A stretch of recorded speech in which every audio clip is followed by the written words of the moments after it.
Hello and welcome to another episode of Generally Speaking. I'm your host, Bill Lawrence. Today is Thursday, January 15th, halfway through that month, 2026, just starting on that year. Coincidence. There are different degrees of coincidence. You get the one where, oh, our mothers have the same name. Ha ha ha, how about that? No really big deal coincidence. But then you get those wild coincidences. I was out in the world today and heard a mother talking to her child. Come here, Leonidas. Leonidas, in my neck of the woods, North Carolina, USA, you never hear the name Leonidas. It might be common some other places where you live, but over here, I I've never heard person's name Leonidas. So I've, just made a little note. That's a cool name. I wouldn't mind being called Leonidas. And I go back to surfing the web, and what's the first story I come up to read? It's a story about who else? Leonidas. So, wait a minute. What? I never hear Leonidas. Then I hear it twice immediately. That's a coincidence. All right, let's get to some real story here. Everything's a real story. The House GOP, the Republicans, they joined with Democrats. That's some GOP to push a discharge petition. What's a discharge petition? That's where the House, not the Senate, the House forces a bill to vote. And because in the rules of the Congress, it's the head of the House, in this case Mike Johnson, who decides what comes up for a vote and which doesn't. But if the guys get together, the guys and girls get together and get a discharge petition, they can force it over his opposition. And so they did. They pushed one through. What was it for? It was to fight against something Trump did. What did he do? Trump wanted to. He promulgated an executive order banning collective bargaining for federal employees. This is the guy who's for us, saying that union members can't collective bargain. What a piece of terrible person. So, but amazingly, the GOP voted to overturn, well, at least they got the discharge petition through. Whether they actually will succeed in the end, and I think most legislation, if not all, has to go through the Senate as well. I don't know how far everything will succeed or not, but at any rate, just to point out another wonderful guy, how Trump is so good. I see people saying, I love Trump's policies. Yeah, like that one, for instance. Terrible. All right. If you like this channel so far, if that story held you for that 5 minutes, please hit the like, subscribe, and notify bell. That's what us podcasters live for. All right. I don't live for that. I mean, I'd like it. I've got other things in life that are important to me than this YouTube channel. What exactly? Well, food, water, clothing over my head, thinking about the meaning of life and reality. And think, if I was really cool, I'd be concerned mostly about the welfare of the world. I'm concerned. I don't really do much about it. I mean, I talk about it on these podcasts, but you know, maybe you're a better person than me and you do stuff. All right, so what's next? We got Slovenia. Slovenia, the country of Slovenia. Used to be Czechoslovenia, but they split up. The Czechs got one side, Slovenes got the other. It happens to be where Melania Trump comes from. Well, they recently mocked Trump with his attempts to take over Venezuela. They produced some little article with a story with a picture of him and, photoshopped where they've got this mustache looking like Hitler kind of thing, but it's dripping like oil because they're putting together that combination of Hitler and the Venezuela takeover. It's nice when people come up with those cute little combinations images. All right. Let's get to the story. Let's remember the Alamo, but not so much the Alamo. People say remember the Alamo. I mean, the only thing people remember about the Alamo, unless you're in Texas, is that there's a sentence, there's a phrase, remember the Alamo. And there was a battle there. All the details, Santa Ana and the Texans taking over Mexico, though we don't know those. We just remember the Alamo. But it's talking about remember. I'm talking about remembering the pillaging of Social Security that happened when Elon Musk first started running around with his Doge gangs of thugs and invisible secret workers that go into systems with no real IDs, no reckoning of who they are, phony names they create and then delete after they're done. Well, just a reminder how they've stripped so many of our agencies, and in this case, talking about the Social Security Agency, how 8,000 workers were fired from the Social Security Agency, and they're still trying to rip it apart, closing offices all over the place, making it more and more difficult for people to get Social Security. That's old people. That's me. I need Social Security. I'm on Social Security. And thank goodness I don't have any issues where I have to call the office and get, your wait time is 5 years and 7 minutes, because they're just trying to kill it. Republicans just want to kill Social Security. And if you're a Republican, you know, I don't know why. There might be one or two hot button tick topics for you, but all in all, you're voting for horrors if you ask me. In fact, I'm not friends with my family anymore that are Trump people, Republican people. But let's keep moving on here. Remember, hit that like and subscribe button. 590,000 people. That's a significant number. Purchased $500 Trump Trump phones, the grifter in chief, selling, always trying to look to make a buck somewhere. He promulgated these Trump phones, $500. That's kind of cheap for a phone these days. And, but they never shipped. People never got them. Paid $500, it never got them. What's more is people, did the specs on these phones and, discovered you could have bought them on Timu, whatever, for $45. You can get it for 45, but he's selling them for 500 and actually not ever delivering. And what are you going to do about that? Nothing. Mary Petola, she's a political person in Alaska, and she's running at this point to be the senator from Alaska. I got an advertisement from her, one of those.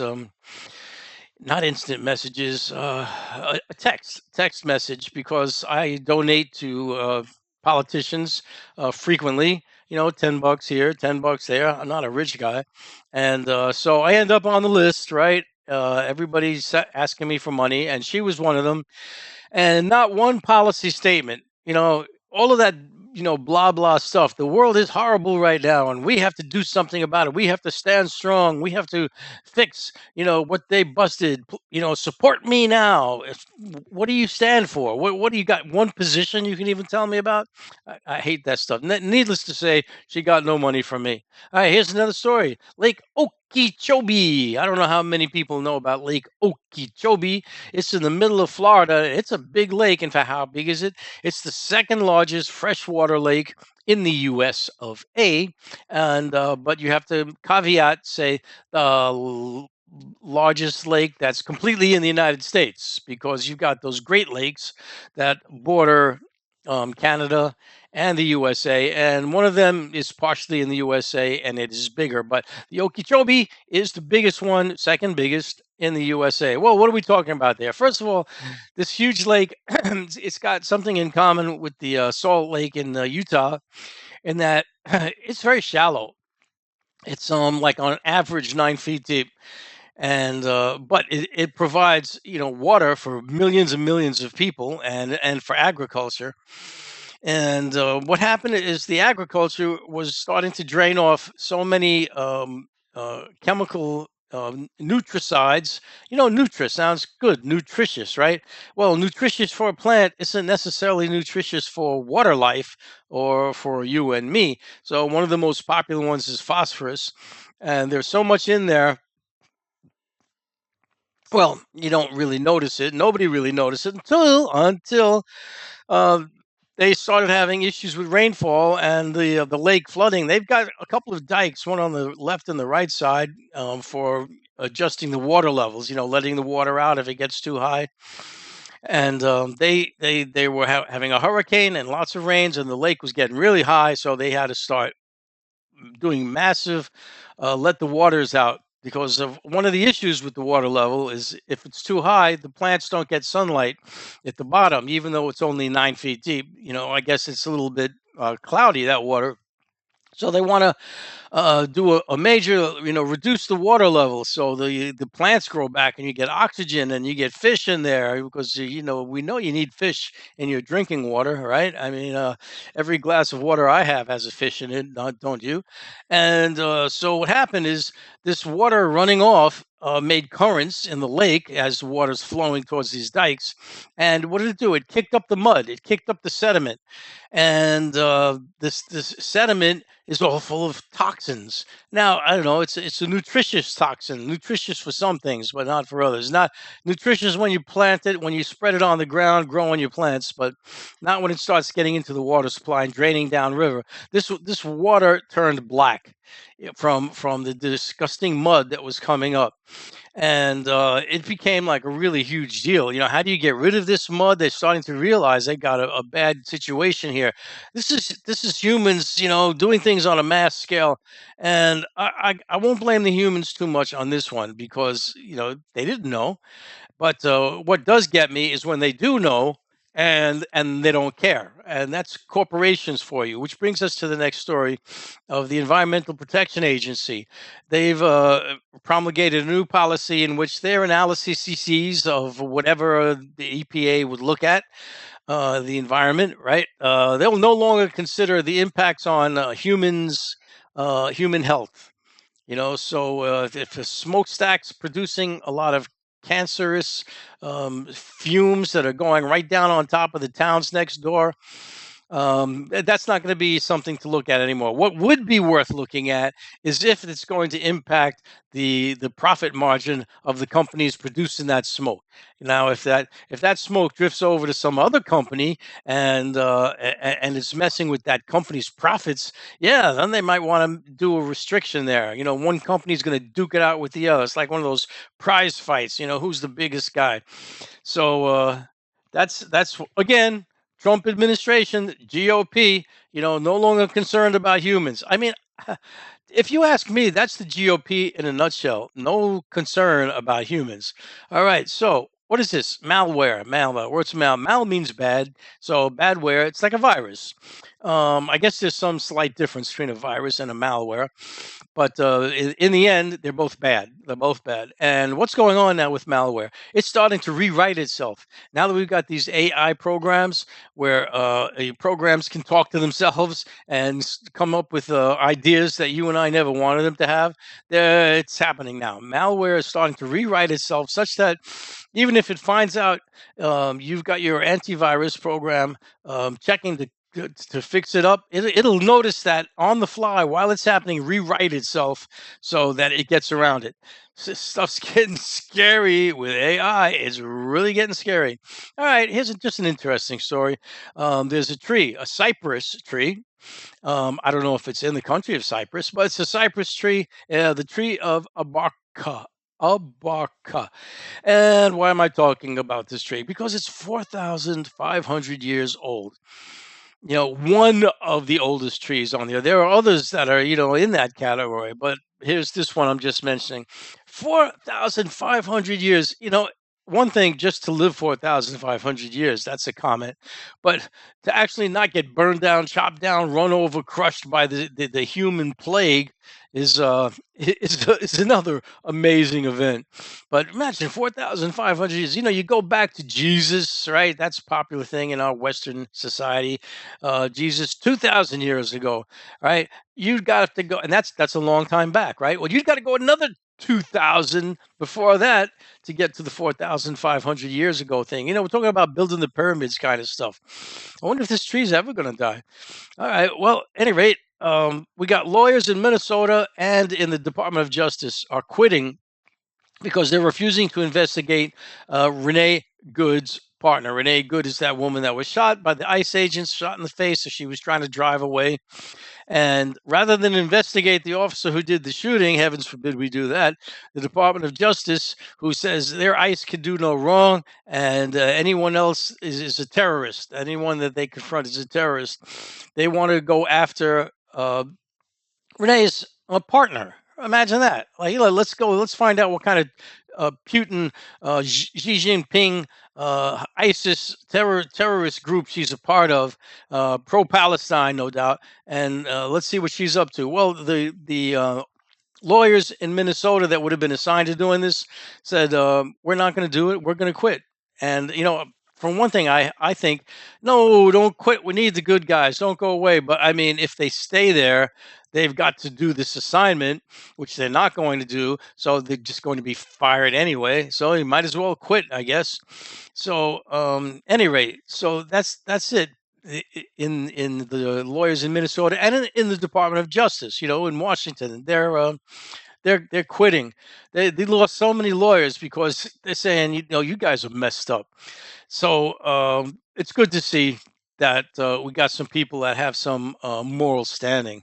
All right, we got a Judge Menendez, who's dealing with this Minnesota shooting of Renee.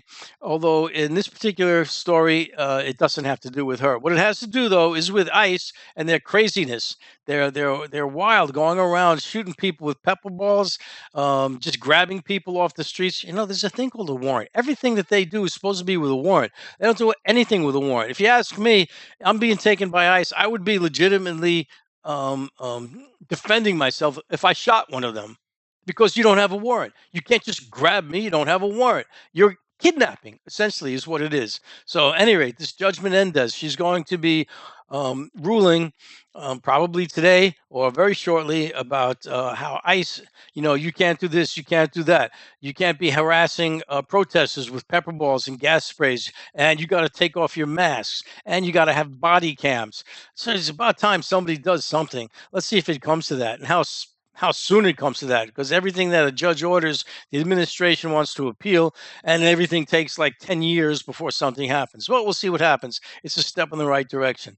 The DHS, Department of Homeland Security, they're now arresting people for status review. I said, I want to take you in so I can review your status. In other words, I haven't done anything. I'm just going to take you and hold you in jail for a while, a couple of days, maybe a couple of weeks. And hopefully you won't die when you're in there, because some people do. And until I find out, if you're good to go or not, if we can let you go. This is Gestapo Germany. This is, poor Germany. Everybody picks on them and the Gestapo. What can I tell you? They became famous in World War II. And, there you go, right? So, but that's what this is coming down to now. We could just and they're banging on people's doors now, saying, "Come out! You're in there." And if you don't come out, they break your doors down, and still no warrant, and they just want to take you away. This is once again the wonderful world of GOP and Trumpism, and this is horrible. In fact, this is getting so upsetting. I've been seeing more and more videos of people saying, how long are we supposed to put up with this before we don't start shooting back? Which is bad in a way, because we know that that's what Trump wants. He wants people to shoot back so he can declare martial law and then make sure that there are no elections coming up. And so his Republican people will stay in party during the midterms, and he'll get a third term presidency, which, is constitutionally forbidden. And maybe it won't be a third term because he'll say technically, well, I never ended my second term. So, yeah. All right. What else? We got Trump is attacking the Federal Reserve Board chair, Mr. Powell. And this is so messed up that even people in his own party are saying this is messed up. This is a guy who controls, the interest rates. It's funny. You talk about the Fed. It's like a big, important, money managing thing. And what do? Only one thing: determine interest rates. Oh, and they also print a lot of money if they think we need to print more money. So, but it's important, and things depend on it. The rest of our economy gets impacted, and Trump says, "Listen, I don't want somebody intelligent thinking about if we should raise or lower interest rates. I want someone like me deciding if interest rates should go up." And he's being lambasted and attacked left and right by his own party and people in all kinds of financial markets for doing that. Germany, and Sweden are now sending militaries units to Greenland because Trump is talking about, I'm going to take you by hook or by crook, the easy way or the hard way. So now Germany and Sweden are sending troops there. France is also sending advisors. Imagine that. The Europeans are sending military to prepare for a possible engagement with the United States. This is just some crazy stuff. Well, I hope you liked all of that. I hope you did a like and subscribe and notify. And otherwise, have a good life.